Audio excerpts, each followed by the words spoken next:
المراني علي، ممثل فريق الجيش الملكي لدى الجامعه الملكيه المغربيه لكره اليد. سي المراني، كيفاش دازت الاجواء ديال المباراه، علما ان الشوط الاول سال بنسبه التعادل ديال 11 ل 11؟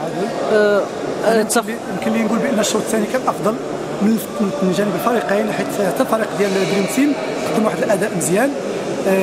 حنا الفريق ديال يعني الفرق ديال المقابله داروا الحارس المرمى اللي بدلنا، هو اللي عطى الاضافه لفريق الجيش الملكي. هذاك الشيء بقات ديك 3 النقاط زايده 4 النقاط تسالينا المقابله بالنتيجه ديال 23-20. في تقريبا الدقيقه على ما اظن 20 كان تفوق ديال الجيش الملكي بفارق ديال 4 ديال الاهداف. بعد ذلك كنلاحظوا بان فريق دريم تيم رجع في المقابله وبقى الفريق رجع للتعادل وبقى فريق ديال نقطه واحده. شنو السبب؟ السبب هو واحد الفتره فراغ اللي دزنا فيها حنا كدفاع. الدفاع ما كانش كيدير يعني الدور ديالو على اكمل وجه، ولكن بعد وقت اللي يطلب السي الراجع يعني حاول يرد الدراري للمقابله، وعاود خدينا واحد الامتياز ديال 3 البيوت و4 الاهداف 5 الاهداف، ومن بعد كملنا المقابله في ذاك المسار.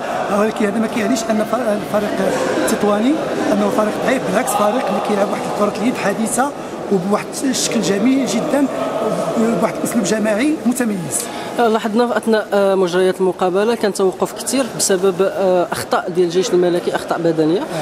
واش هذا ناتج على القوه البدنيه ديالهم او لا هي مساله تكتيكيه انهم ما يلعبوش بخشونه؟ لا، هو فريق الجيش الملكي ولف دائما يكون عنده دفاع خشن ان صح التعبير، وربما هذه الخطره هذه ما خدمش بزاف على داك الشيء اللي كدزنا في فتره الفراغ، ولكن ما كانش شي حاجه مقصوده، الا كان سيستلقائيه وصافي. استاذ، اخر سؤال هو استعدادات الجيش الملكي للبطوله، لا من ناحيه البطوله لا من ناحيه الكاس، واش كيفكر انه يلعب الالعاب ادوار طلائعيه ولا فقط من اجل المشاركه؟ العاده هذه واحد 4 سنوات ولا 5 سنوات فريق الجيش الملكي كيفكر دائما يلعب الادوار الطلائعيه، وحنا هنا كجيش الملكي بصفه عامه كاينين في البطوله الوطنيه من اجل الادوار الطلائعيه. نتمنى لكم التوفيق.